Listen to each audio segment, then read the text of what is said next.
Nagaan fi araarri waaqayyo bakka jirtaniif iddoo jirtanitti isiniif haa baay'atu. Obboloottan koo YouTube jalatti argamtan hundumti keessanuu akkam jirtu nagaadha. Ani obboleettiin teessan nagaa guutuu irraa afaan qaba. Har'a wanta tokko irraa dubbachuu dhufeenis waa'ee obboleettii keenya manni jalaa gubatee qabeenyi isii jalaa barbadaa'e waggaa 9 guutuu biyya Ormaatitti guggubattee fiddee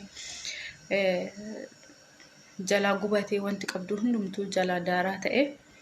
Akka nama tokkootitti akka isiititti bakka isii buunee yeroo yaanu wanti kun baay'ee nama dhukkuba. Unkaan waggaa 9 guutuu gola Ormaatitti guggubachuu waggaa 9 guutuu guggubattee fiduu dhiisati.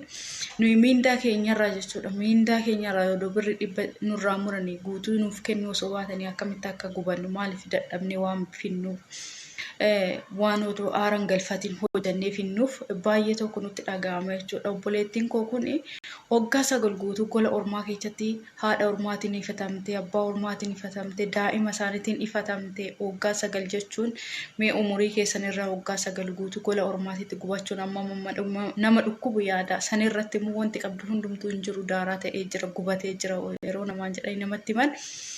Akkamitti yeroo bootaa ishii buu baay'ee tokko nama naasisaleedha, baay'ee garmalee namatti dhaga'ama malee. Obboleettiin tiyeenyatu narrammoo du'a malee homtuu nan baasuu ofan ajjeesaa jettee yeroo baay'ee yeroo gadhiiftuun argaa. Akka odeeffannoo qabutti Dubaay keessa jirti obboleettiin keenya kun bootaa jirtu, garuu ani irraa hin beeku.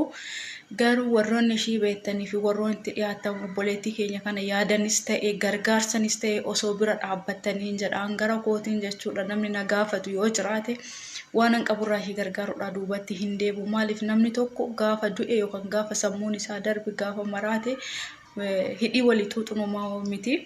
Gaafa lubbuudhaan jirru kanammoo wal dhaqqabuudha. Ani boota mucayyoo kanaa yeroon bu'ee yaadu maatiin ishee hadha urufarra jira. Isii wanti qabdu daharadha.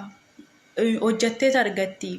Omaa miti jechuu hin dandeessu. Garuu hojjattee ganaa waggaa meeqa hojjattee qabeenya kana argatti beetti yaada jechuun. Mucayyoon tun har'a waggaa 9 jechuun humna hin qabdu beektanii humna yeroo san ittiin hojjettuuf humni har'a isiin qabdu gargar.